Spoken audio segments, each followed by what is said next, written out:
کہ آپ جانتے ہیں دنیا میں سب سے زیادہ پڑھی جانے والی کتاب قرآن مجید ہے، مگر افسوس اس بات کا ہے کہ اس کو آپ سمجھ کے نہیں پڑھتے. اور جب ہم سمجھنے کی بات کرتے ہیں کہ یار ہم قرآن کا ترجمہ پڑھیں گے، اس کو سمجھیں گے کہ اللہ تعالیٰ اپنے بندوں سے کیا کہنا چاہ رہا ہے اپنی کتاب کے ذریعے، اور جو انہوں نے نبی بھیجے وہ صرف اس لیے بھیجے کہ میرے بندوں کو میرا پیغام پہنچا سکے. لیکن جب ہم اس کے ترجمے کی طرف آتے ہیں تو پتہ ہے آپ کو علماء کرام مولوی سو کولڈ ہمیں کیا کہتے ہیں کہ اس کو ترجمے سے نہیں پڑھنا، آپ گمراہ ہو جاؤ گے. یہ آپ کو اس لیے تو روک رہے ہیں بھائی صاحب، کیونکہ اگر آپ نے ترجمے سے خود گھر بیٹھ کے قرآن کا مطلب سمجھ لیا نا، ایک ایک لفظ ایک ایک زیر زبر کا مطلب سمجھ لیا، تب آپ کو دنیا اس اینگل سے نظر آئے گی جو اللہ تعالیٰ خود اپنے بندے کو دکھانا چاہ رہا ہے، یا اس پیغام کے حوالے سے آپ کو نظر آئے گی جو اللہ نے اپنے پیارے نبیوں کے تھرو ہم تک پہنچایا. لیکن بیچ میں آ جاتے ہیں یہ کٹپا جیسے مولوی، ٹھیک ہے، جب یہ مولوی آ جاتے ہیں نا تو یہ بات کو آگے سے آگے جانے ہی نہیں دیتے. یہ بس ایک بندے نے جن کی میعاد رکھ دی ہے نا، یہ اسی کو ہی آگے لے کر جاتے ہیں کہ علماء کرام سے سمجھو، ان سے سیکھو. کیسے سیکھ لیں جب وہ خود گمراہی کے راستے پہ ہیں؟ تم ان سے کیسے سیکھ لیں؟ صحیح ہو کیا؟ تو ویڈیو کو پراپر سٹارٹ کرتے ہیں، لیکن آگے بڑھنے سے پہلے حسب روایت اگر آپ چینل پر نیو ہے تو اس کو سبسکرائب بیل آئیکن کو پریس کر دیجیے گا تاکہ اس طرح کی انفارمیٹیو ویڈیوز آپ تک بر وقت پہنچتے رہیں. تھینک یو سو مچ.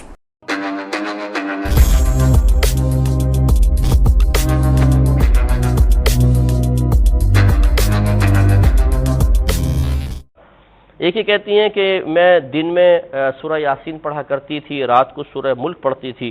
تو کسی نے کہا کہ کیوں پڑھتی ہیں آپ، قرآن کو ترجمے کے ساتھ کیوں نہیں پڑھتی ہیں؟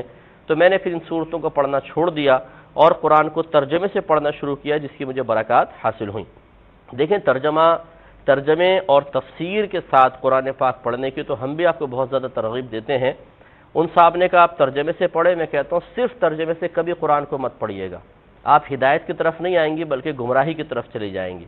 کیونکہ صرف ترجمے سے اللہ تبارک و تعالی کا صحیح مقصود یا صحیح مقصد سمجھ میں آ جائے، ایسا نہیں ہو سکتا. یہ سوال آیا ہے کہ عام آدمی ترجمہ قرآن پڑھ کر سمجھ سکتا ہے یا نہیں. یہ اصل میں میرے ایک جواب پر شاید ان کا سوال ہو. یہ بات ذہن میں رکھیں کہ تلاوت قرآن کرنا تو ہر بندے کا حق ہے، لیکن اگر وہ تلاوت کے ساتھ ترجمہ بھی پڑھنا چاہتا ہے تو اسے چاہیے وہ کسی عالم کی زیر نگرانی پڑھے، خود نہ پڑھے.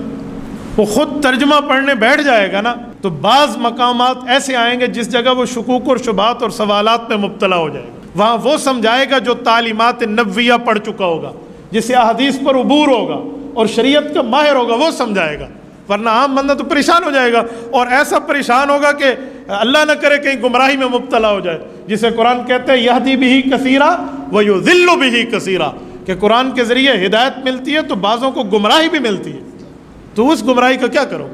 لیکن اس سے جہاں فائدہ ہے بغیر استاد کے نقصان بھی ہے. جی بالکل. حضرت علماء کرام ہی اسی کا خاصہ ہیں الحمدللہ. تمام کے تمام علماء تمام مکاتب فکر کے، اس میں حضرت تقی عثمانی صاحب ہوں، مفتی منیب الرحمان صاحب ہوں، یا اس کے علاوہ علامہ حسن رضوی صاحب ہوں. امام کعبہ سے میری 3 1-on-1 ملاقاتیں ہو چکی ہیں، ان تک سے لے کے سعودی عرب کے تمام علماء کو دکھا کے وہ سرٹیفکیٹ بھی موجود ہے. میرے خیال میں کہ جو آپ کی سمجھنے کے لیے ضروری ہے. جی جی بالکل، بغیر استاد کے اس کا نقصان بھی بہت.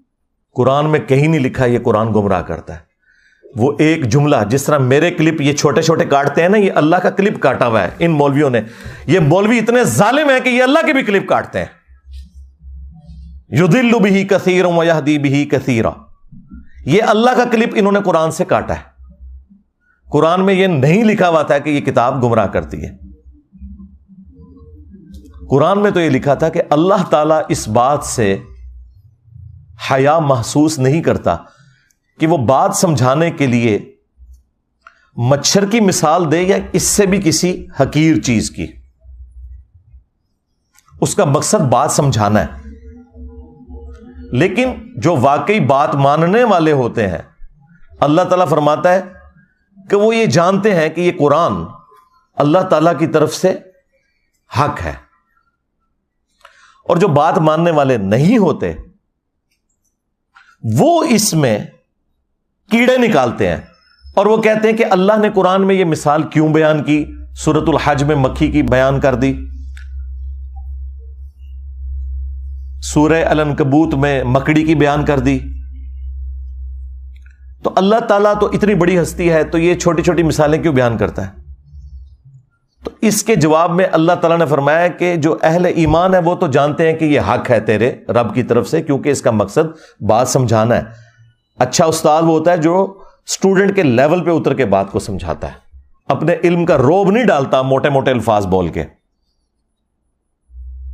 لیکن یہ لوگ جو ہیں ان کے لیے پھر اللہ تعالیٰ کہتا ہے تمہارے لیے جواب یہ ہے کہ یضل بہ کثیرا ویہدی بہ کثیرا.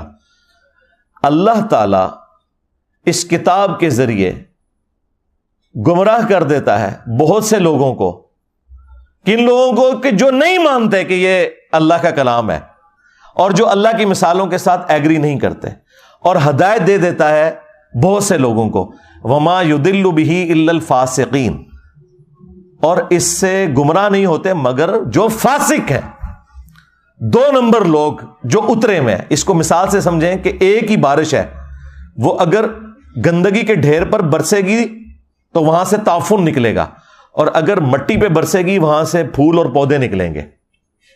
تو اللہ تعالیٰ فرما رہا ہے کہ جو یہ قرآن کو تانا دیتے ہیں نا کہ قرآن میں چھوٹی چھوٹی مثالیں کیوں آئی ہیں, تو اللہ تعالیٰ نے فرمایا کہ جو اہل ایمان ہے وہ تو جانتے ہیں کہ اللہ بات سمجھانا چاہ رہا ہے, اور تم چونکہ بات نہیں سمجھنا چاہ رہے تو یہ اسی لیے نازل ہوئی ہے تاکہ تم اس میں کیڑے نکالو اور گمراہ ہو جاؤ.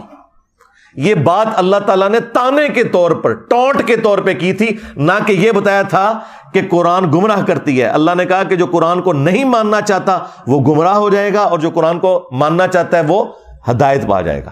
یہ بتایا ہوا تھا. اس کو انہوں نے کہہ دیا قرآن گمراہ کرتا ہے. نعوذ باللہ. تقریباً آپ لوگوں نے ویڈیو کمپلیٹ دیکھ لی ہوگی. اچھا, بڑوں نے آپ کو ہمیشہ ایک بات کی ہوگی کہ قرآن مجید کو سب سے زیادہ مسلمان پڑھتا ہے, لیکن اگر سمجھ کے پڑھتا ہے نا تو وہ انگریز پڑھتا ہے, اس لیے وہ ہم سے زیادہ کامیاب ہے قرآن پڑھ کے.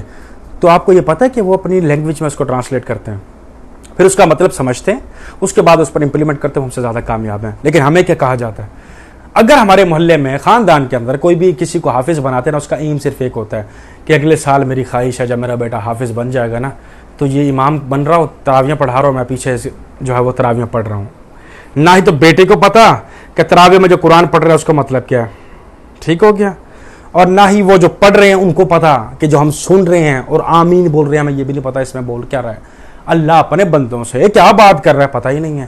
اچھا, جیسے تراویح ختم ہوگی اس کے بعد مدد کے لیے اے اللہ تعالیٰ غوث کتب ابدال کے وسیلے سے ہمیں عطا کر. ہو از غوث کتب اینڈ ابدال؟ یہ وہ شخصیات ہیں جن کے معجزات سوری ان کے پاس تو کرامتیں ہوتی ہیں, مگر ان کی کرامتوں کی طاقت اگر آپ دیکھیں گے تو وہ جو جتنے بھی اللہ کے نبی گزرے ان کے معجزات سے بھی بہت زیادہ برتر ہوتی ہیں.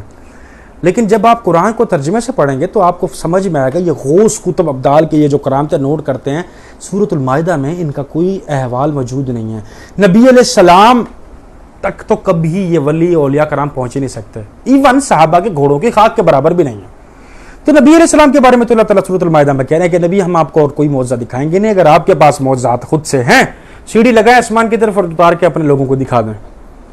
مطلب یہاں آپ کو ایک چیز کلیئر ہو رہی ہے کہ اللہ تعالیٰ معجزات کے حوالے سے بہت زیادہ سخت ناراض ہیں. اگر اللہ تعالیٰ سخت ناراض ہیں تو پھر یہ ولیوں کے پاس کرامتوں کی شکل میں کیسے آ گئے؟ یہ صرف آپ کو بھید بھاؤ کر رہے ہیں, یہ صرف آپ کے ساتھ کھیل رہے ہیں, معجزات اور کرامات کے لفظوں کے بھید بھاؤ میں کھیل رہے ہیں. ایون ان کا مطلب ایک ہی ہے, ٹھیک ہو گیا؟ نبی کی جگہ ولی, معجزات کی جگہ کرامتیں. صرف اس بھید بھاؤ کے چکر میں آپ کو وہ جو ہے وہ اسلام سے قرآن سے دور کر رہے ہیں. میری آپ سے ریکویسٹ ہے, اور اس ویڈیو کو دکھانے کا مقصد اور مطلب صرف ایک تھا, اس طرح کے مولویوں کا نا بائیکاٹ اس لیے کریں. میں یہ نہیں کہتا کہ یار ان کو گالیاں دے, برا بھلا کہیں, میں کبھی بھی ایسا نہیں چاہوں گا, ٹھیک ہو گیا؟ ہم ان کے داڑیوں کا, ان کے مسلمان ناموں کا لحاظ کرتے ہیں, انہوں نے پھر بھی ہمارے نبی کا کلمہ پڑھا ہے, ہم تو لحاظ کرتے ہیں ان کا. صرف اتنا آپ کریں کہ آپ لوگ قرآن کو ترجمے سے پڑھیں, سورۃ المائدہ کا سب سے پہلے ترجمہ پڑھیں. جتنے بھی یہ ولی اللہ کو ماننے والے ہیں نا, جو ان کے کرامتوں کو مانتے ہیں, آپ صرف اور صرف ترجمہ پڑھ لیں, آپ کو سمجھ میں آ جائے گا کہ اللہ کیا کہہ رہا ہے اور یہ لوگ ہمیں کیا سکھا رہے ہیں اور کیا کہہ رہے ہیں. ممبر رسول پہ بیٹھ کے دین میں جھوٹ کی تبلیغ کر رہے ہیں, اس کے علاوہ ان کا کوئی کام نہیں ہے. لیکن جب آپ خود دیکھیں گے, سمجھیں گے نا, پھر آپ کو سمجھیں گے. میری بات بھی یقین مت کیجیے گا, آنکھیں اللہ نے آپ کو دی, اس کا حساب آپ کا ہوگا, کانوں کے بھی آپ کے کانوں کا حساب ہوگا, زبان کا بھی حساب ہوگا. مطلب آپ نے حق بات کو نہ جانا, نہ دیکھا, نہ سمجھا, آپ کا بس یہ رائٹ بنتا ہے. اللہ تعالیٰ نے آپ کو اتنی اچھی زندگی دی, آپ دیکھ سکتے ہیں, سوچ سکتے ہیں, سمجھ سکتے ہیں, تو حق بات کی طرف آئیں. تو اگر ویڈیو پسند آئے تو اس کو لائک اور چینل کو سبسکرائب کیجیے گا, اور کمنٹس میں اپنی خوبصورت رائے کا اظہار ضرور کیا کریں. اس سے مجھے موٹیویشن ملتا ہے اور میں اچھی ویڈیوز آپ تک لے کر آتا رہتا ہوں. ملتا ہے نیکسٹ ویڈیو میں, تب تک رکھیں اپنا بہت سارا خیال. اللہ حافظ.